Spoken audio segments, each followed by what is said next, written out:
এখানে কোনো বন্ধুত্বর কোনো স্থান নেই, এখানে পুরোপুরি খেলাটা একটা যুদ্ধ। আমরা যখন ক্লাবে একসঙ্গে খেলতাম ছোটোবেলায়, তখন আমরা মাঠে কোনো বন্ধুত্ব দেখাতাম না, মাঠের পরে আমাদের বন্ধুত্ব শুরু।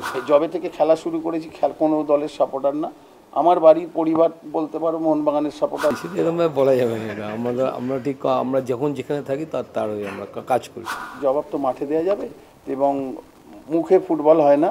আমরা সবসময় ম্যাচটা জিততে চাই। সপ্তাহে 3 দিন, আমি যদি 5 দিন বাজারে যাই, 3 দিন আমি চিংড়ি কিনবো। আমি নিজে চিংড়ি মাছ খেতে ভালোবাসি। চিংড়ি মাছটা আমারও পছন্দের বেশি আর কি। তবে দুজনের লক্ষ্য যেটা সেটা দুজনেই চাই।